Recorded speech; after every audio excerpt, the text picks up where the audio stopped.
പണിപാളി guys. കുബൂസ് ഉള്ളപ്പോൾ ഞാൻ ഉണ്ടാക്കുന്ന ഒരു സ്ഥിരം സാധനം കാണിച്ചിടാന്ന് വിചാരിച്ച് കുബൂസ് എടുത്തതാണ്. നോക്കുമ്പോൾ ചെറുതായിട്ട് പൂത്തുടങ്ങിയിരിക്കണു. അപ്പോൾ പിന്നെ നമ്മൾ അങ്ങനത്തെ സാധനങ്ങളൊന്നും കഴിക്കരുതല്ലോ.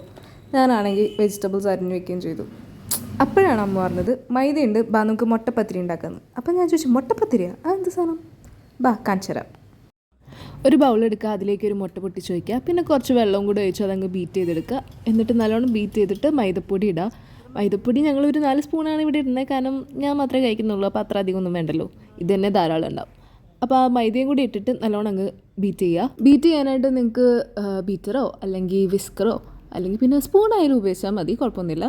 അപ്പോൾ അമ്മ ഒന്ന് ഇളക്കി ഒന്ന് മാറ്റിയപ്പോഴേക്കും ഞാൻ എൻ്റെ ക്യാമറ പിടിച്ച് നിൽക്കാത്ത മറ്റേ കൈ വെച്ചിട്ട് ഒന്ന് ഇളക്കാൻ നോക്കി, പക്ഷേ നടന്നില്ല, നല്ല കട്ടി ഉണ്ടായിരുന്നു. പിന്നെ ബൗളും കൂടിയാണ്, ഞാൻ റിസ്ക് എടുക്കാൻ നിന്നില്ല, സൂക്ഷിച്ചും കണ്ടൊക്കെ ഇളക്കണം.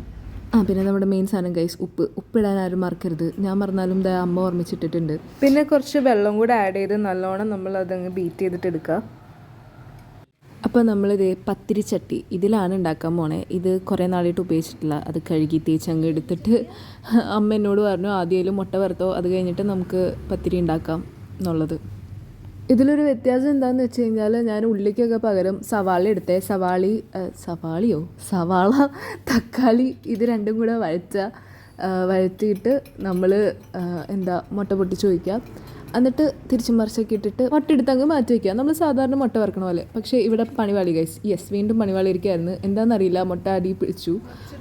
അപ്പോൾ നമ്മൾ പത്തിരി ഉണ്ടാക്കുമ്പോൾ വീണ്ടും ആ ഒരു ടേസ്റ്റ് മാറിയാലോ എന്ന് വിചാരിച്ചിട്ട് റിസ്ക് എടുക്കാതെ, ജീവിതമാണ് റിസ്ക് ഒക്കെ എടുക്കണം, പക്ഷേ ഭക്ഷണ കാര്യത്തിൽ റിസ്ക് എടുക്കണ്ടെന്ന് വിചാരിച്ചിട്ട് നമ്മൾ വെള്ളപ്പത്തിൻ്റെ ചട്ടിയിലാണ് പിന്നെ അങ്ങോട്ട് ഉണ്ടാക്കിയത്. സോ ഇത് ഒഴിച്ചിട്ട് ഒന്ന് ചുറ്റിച്ചിട്ട് ഒരു 2-3 മിനിറ്റ് മൂടി വയ്ക്കുക, അപ്പോഴേക്കും നമ്മളുടെ സാധനം റെഡിയാണ്. അമ്മ പറഞ്ഞത് ഇത് മുട്ടപ്പത്തിരി പാലും പഞ്ചസാരയും ഒഴിച്ച് കഴിക്കാനാണ് കോമ്പിനേഷൻ. സോ എല്ലാവരും അങ്ങനെ ട്രൈ ചെയ്യുക. ഞാൻ ഓൾറെഡി മുട്ട വറുത്ത കാരണം അത് ഒഴിച്ച് കഴിച്ചു, അതും സൂപ്പർ.